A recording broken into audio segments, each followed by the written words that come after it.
Welcome, gentlemen. Thank you for being with us at BlockDown. How are you doing? Doing great. Great intros, man. Thank you very much. Thank you. I'm a bigger fan of Brock now than I ever was with that intro. Shit, I didn't know all that, Brock. Goddamn. I try not to toot my own horn. I'm happy to do it for you, Brock. Cool. So listen, guys, it's fantastic to have you guys with us.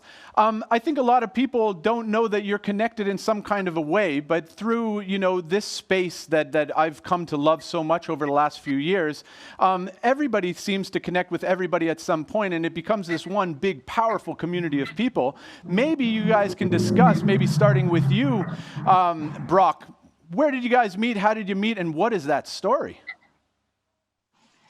Akon and I met through, I think it was Ken Rutowski. Yeah, Ken Rutowski.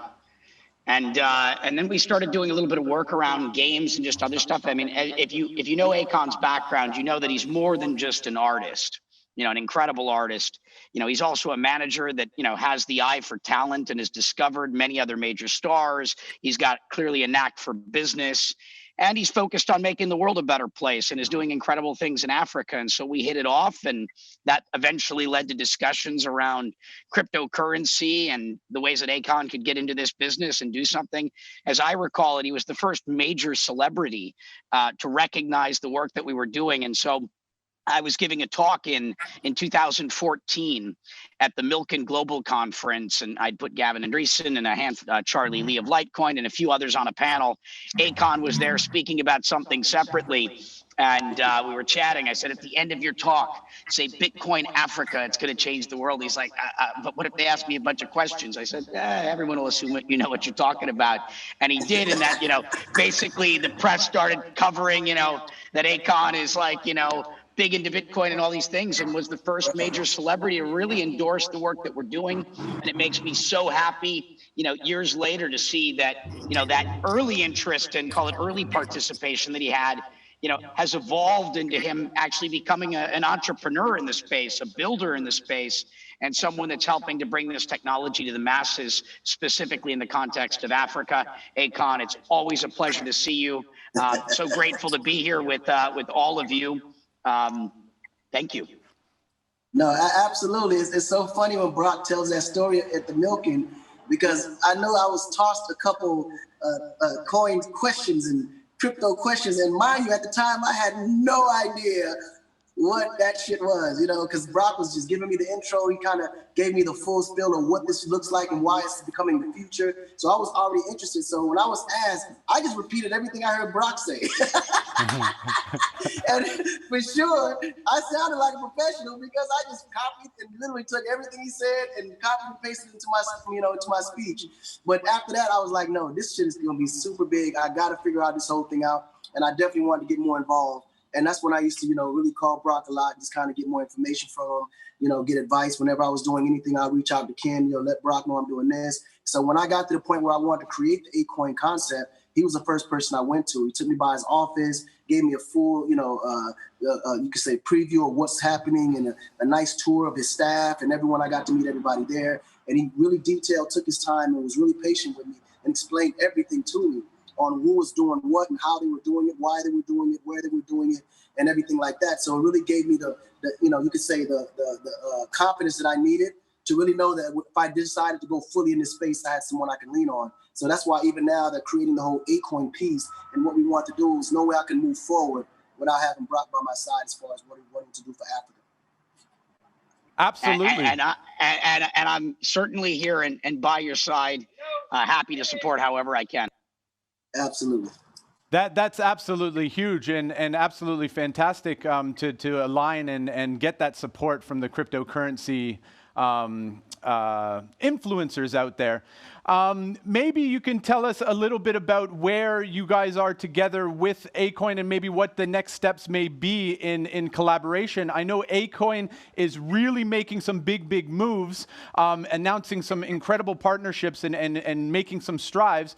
But what's next for Akon and Akon? Is there an advisory thing going on there where you'll just pull on your brother and say, listen, Brock, I'm looking for some help, or is there a little bit more, or stuff is in the pipeline? What does it look like right now for you guys? Well, it's all the above, you know, it's all the above, you know, it's like Africa is the space where honestly, I believe that crypto was specifically invented for Africa.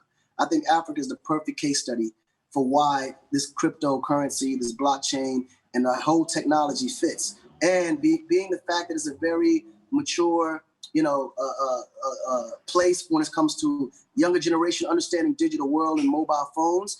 It's the perfect place for an underdeveloped country to really move into the future and be the settle point for everyone else taking advantage of understanding the benefits of what blockchain and cryptocurrency can bring to a continent.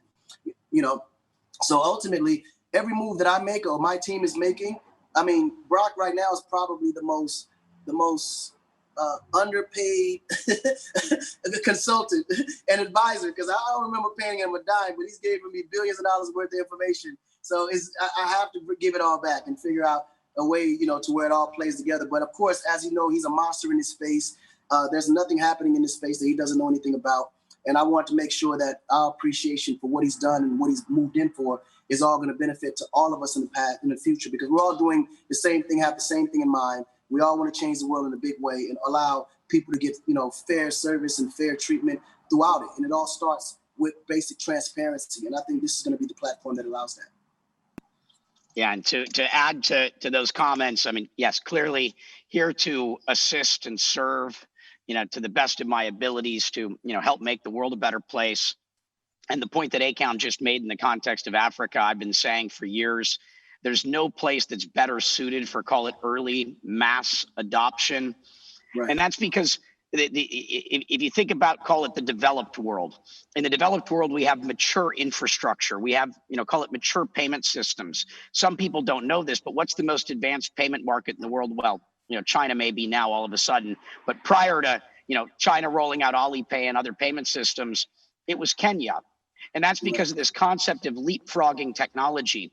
When you have existing incumbents and entrenched technology or infrastructure, those businesses are not, you know, they want to continue to monetize what they have to the best of their abilities, and they're often slow to roll out or implement something new.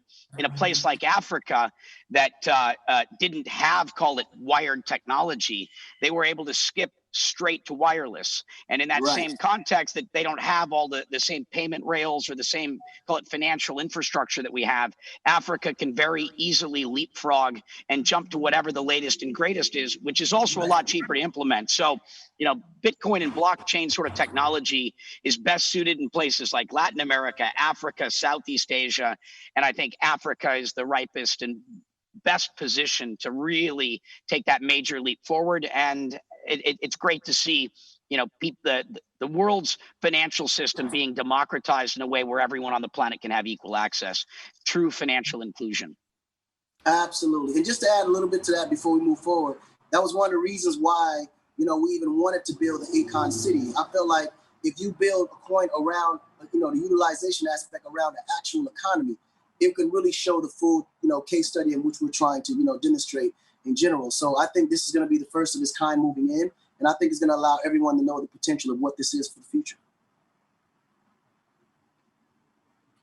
Incredible, guys. I don't know why we don't have another like half an hour or 45 minutes with you guys. I have a million questions of why, you know, blockchain, Bitcoin, and cryptocurrencies haven't expanded drastically in Africa so far.